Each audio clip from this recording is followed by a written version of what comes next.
Hi అండి, నా పేరు రిహానా. నేను ఉయ్యూరు దగ్గర కపిలేశ్వరపురం నుంచి వచ్చాను. నేను మెహందీ కోర్స్ నేర్చుకోవడానికి ఇన్స్టాగ్రామ్ నుంచి విన్సీస్ని అప్రోచ్ అయ్యాను. నాకు బేసిక్ నాలెడ్జ్ ఉంది కానీ ప్రాక్టికల్గా నాలెడ్జ్ లేదు అసలు. ఇక్కడికి వచ్చి 15 డేస్లోనే బేసిక్ అడ్వాన్స్ మొత్తం పర్ఫెక్ట్గా నేర్చుకున్నాను. నేను చేసిన వర్క్స్ మీకు చూపిస్తాను. ఇవి నేను స్టార్టింగ్ నుంచి నేర్చుకున్న డిజైన్స్.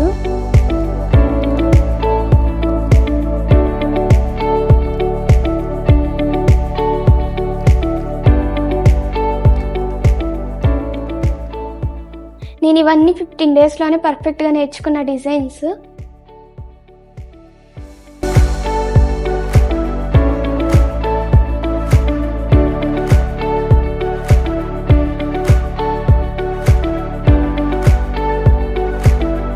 నాకే ఆశ్చర్యంగా ఉంది 15 డేస్లో ఇంత పర్ఫెక్ట్గా నేర్చుకున్నానంటే. మేడం పిన్ టు పిన్ అర్థమయ్యేటట్టు చెప్తున్నారు. నేను కాన్ఫిడెంట్గా ఇప్పుడు ఇంటి దగ్గర వాళ్ళకి కూడా మెహందీ పెట్టగలుగుతున్నాను. మీరు కూడా మెహందీ కోర్సెస్ నేర్చుకోవాలంటే విన్సీస్ని అప్రోచ్ అవ్వండి. Thank you so much విన్సీస్.